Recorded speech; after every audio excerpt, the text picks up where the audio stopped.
اسمي محمد حسن عبد الله، من محافظة كركوك، قضاء الحويجة، قرية الخان.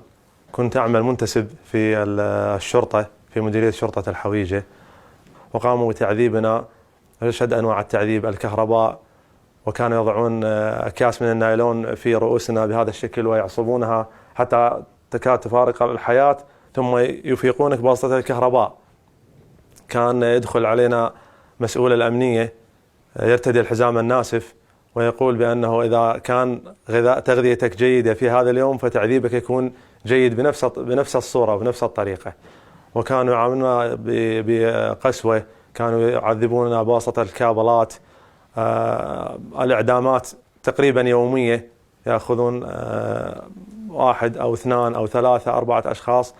وفي آخر ليلة كنا ندعو، كل يوم كنا ندعو الله أنه يتم إنقاذنا أو إخلاء سبيلنا، حتى تفاجأنا بدخول القوات الأمريكية وقوات جهاز مكافحة الإرهاب لإقليم كردستان إلينا، وقاموا بالقضاء على المسلحين الإرهابيين وإخلاء سبيلنا بالكامل، أنا وأخوتي ال4.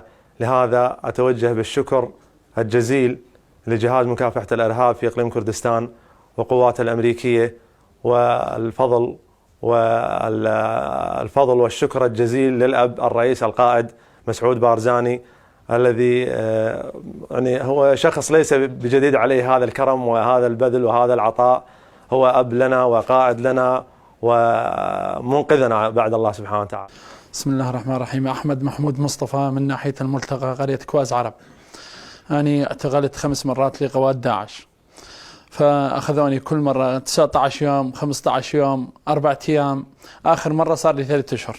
اجت قوات التحالف والقوات البيشمركة لإقليم كردستان وحررونا، والحمد لله والشكر والفضل لله. فكانوا يجوني علينا ياخذنا للتحقيق، يشد عيونك ويشد يديك فيكلبشك، يطلعك للتحقيق، يرش عليك مي. أول شيء هذا يسوي، يرش عليك مي ويقوم ينتلبيك بالكهرباء، ألا تعترف أنت وين منتمي. فما تعترف هو يظل يقتل، تعترف أنت مصيرك الموت. فإحنا كنا نقاوم القتل والتعذيب مالهم. اتشياس يخليه ويخنقك، ومن تموت تنطرح تماما، يحيك بالكهرباء، يحيك لو من رقبتك لو من خشمك منه يحيك. فمن يحيك من النوب يكرر عليك الأسئلة، ما تجاوب كذلك هم نفس التعذيب ونفس ذا. فكان أنا وأخوتي كنا يعني أكثريتنا من كانوا محجوزين، يعني شافوا نوع التعذيب، شافوا نوع القتل. يعني يطلعون يوميا 5 6 4 يطلعونهم، نسمع اطلاقات نارية انهم عدموهم يعني. فآخر شيء يعني جابوا النساء هم أنا 4 أو 3 جابوهن، وحدة شايلة جاهل يصرخ يعني طفل. فمن طلعوها تبكي وتصيح، لكون ان انت تعبرين انت تداومين، او انت مثل ما يقول انت شغله مثل ما يقول مو تشتغلين شغله مو زينه، فيتهمون اتهامات كلها باطله، يعرضونك على القاضي الباطل. القاضي الباطل راح قبل يحكم عليك اعدام او إعادة تحقيق. من يصير إعادة تحقيق يعني يعيد عليك القتل كله اللي انشتلته النوبتين تشتله. فالحمد لله والشكر إن شاء الله. لحين ما اجت قوات مكافحة الإرهاب في إقليم كردستان، قوات البيشمركة والقوات التحالف، وانقذونا من عندهم والحمد لله والشكر. حسن حسين محمد من قضاء الحويجة. اعتقلتني قوات داعش الإرهابية قبل 5 أشهر إلى جهة مجهولة.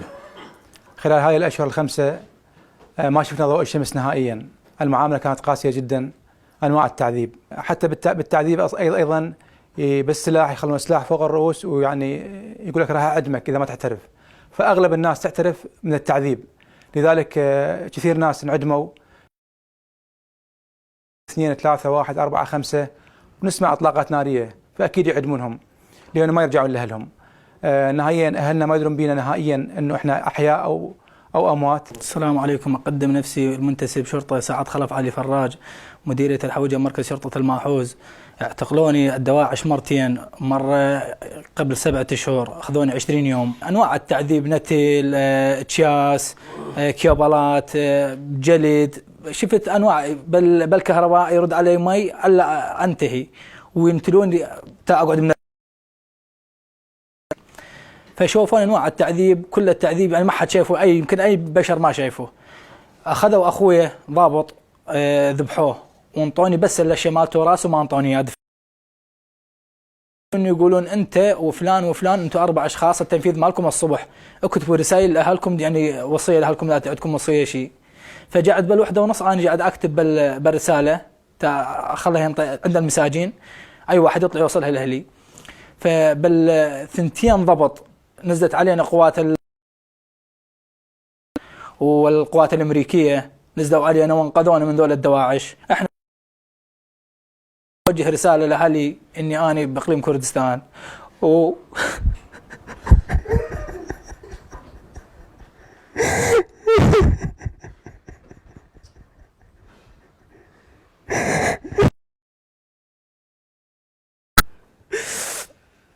يعني اوجه رساله لاهلي ان باقليم كردستان وتعاونهم حيل زين معنا، وان شاء الله احنا بخير وسلامه ونرجع لاهلنا باقرب وقت ان شاء الله.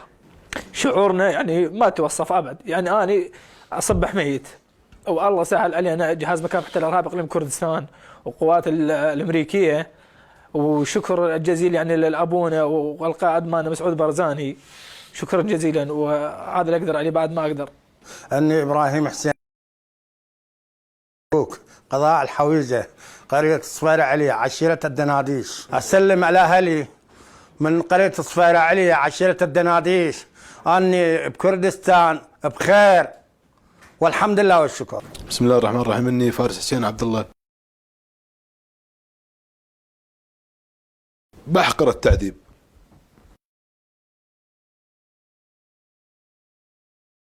مسلم يصير ولا على كافر يصير ولا على، والله مو أحسن منهم. ماكو مسلم يسوي مسلم. على شنو التعامل؟ لازم تخابر، أنت تروح تخابر على القوات الأمنية، تروح تخابر على الأشايس، تروح تخابر. هلا طلع لنا واحدة، لازم تطلع هذا تقول أنا لازم أنا شو أشتغل وياهم. فإحنا كنا معدومين، والله سبحانه وتعالى من عنده نزل لنا قوات من الله سبحانه وتعالى، نزلت علينا شالتنا وجابتنا لكردستان. أنا صايب عبد الله مساهر عبد الله صالح الجبوري من محافظة كركوك قضاء الحويجة ناحية العباسي قرية حوض 6. قاموا باعتقالي تنظيم داعش لأني أرسلت وثيقة للتطوع إلى وزارة الدفاع، فأخبروني بأن يوم الخميس أو يوم الجمعة سوف يكون إعدامك. يقومون بأخذ مجموعات قبل أيام أو بعد ما أخذوني بأيام إعدامهم 3 و4، يأخذون 4 أشخاص كل 2 أو 3 يقومون بإعدامهم. نسمع الإطلاقات النارية، فكانت حفارة تحفر وهم يدفنون ورانا بنفس المكان مالنا. والحمد لله والشكر تم مجهود كبير من قوات مكافحة الإرهاب في أقليم كردستان العراق والقوات الأمريكية بإنزال جوي على مقر ما يسمى بالأمنية لتنظيم داعش في قضاء الحويجة، وتم تحرير جميع السجناء.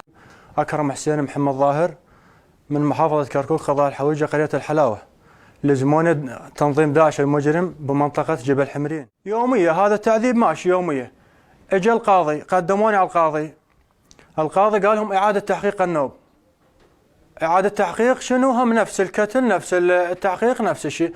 أنت تريد تروح تداوم وأنت عندك باج وأنت نفس الأسئلة كلها، ويعيدون نفس الكتل يومية. هذا حتى إذا تريد تأكل شوف رجلي مرمى حتى ما يقدر، ظهري راسي حتى كسروا لي سني. آخر شيء بصمت على الإعدام. قالوا لي أنت معدوم، يعني تشاهد على نفسك. يسحب المسدس يخليه براسي، يقول لي تشاهد على نفسك راح أعدمك. بسم الله الرحمن الرحيم. إني حسين علي محمود أحمد الحمداني، قضاء الحويجة، قرية نقار ثاني. اعتقلت ثاني من قبل داعش قبل سنة وشهرين. اعتقلوني كأني منتسب وأخوي عضو مجلس في قضاء الحويجة. اعتقلوني حققوا وياي، عذبوني، يعني حلقوني فلقة من 8 لحد 2:30 بالليل. 20 يوم أنا ما أقدر أمشي.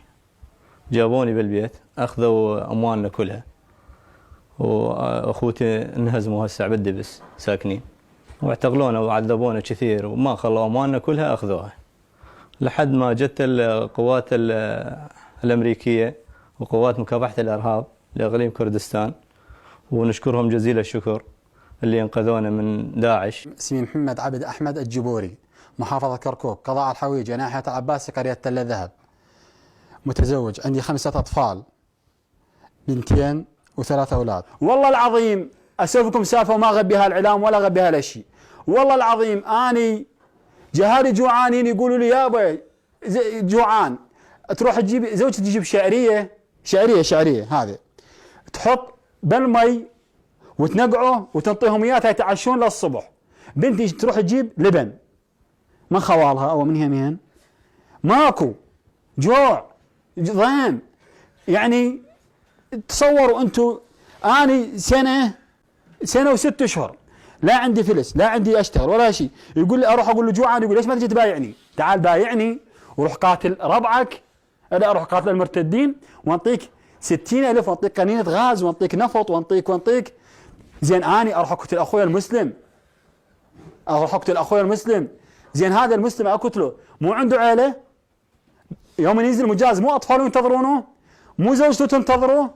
يوم أنا أقتله والمغرب يوم تنتظر نزوله مثلا بالخميس أو الجمعة أو السبت، زوجته تنتظره. ما تقول يوم ما يجيها أنا قاتله، لا، ملفوف علم. زين أنا شنو ذنبي؟ وين أروح من الله سبحانه وتعالى؟ وين أروح يوم أقتل أخوتي؟ أنا مستعدين، أنا وأخوتي كلهم يسمعوني، وكلهم رافعين يديهم، جنود وخدام لإقليم كردستان. أنا مستعد بروحي، أنا انعدمت فالله ثم أبونا مسعود برزاني، ونقول له أبونا كاك مسعود برزاني أبونا وولي أمرنا. والله أنا مستعد، والله خليني بس هذه كلها داخله دورات عسكريه، كلهم عسكريين داخلين على ام 4 ولا ام 16 والهاون، وكلهم درع، وكلهم يعرفون بالقتال، وكلهم متمرسين على القتال. جيبونا حطونا وين ما تحطونا، خلونا بالمتقدم باي منطقه تريدونها. والله اروح فدوى الوطن، فدوى اقليم كردستان. ادم يعني عينوا علي وقلبوا علي، انا ما خدموه. يعني لمتى هذا الذل؟ تقبلون بالذل؟ تقبلون بالاهانه؟ تقبلون كل واحد من زوج 2 ياخذون مره من نسوانه ياخذونها يجي مهاجر. تصوروا هالدرجه هذا وصلت، من زوج 2 ياخذ من عندك وحده هذا والله جاء مهاجر. اكو بدين هالشكل؟ اكو هالشيء يصير؟ 4 ياخذون 3. هذا هو. ترضى ما ترضى الموت، والحمد لله.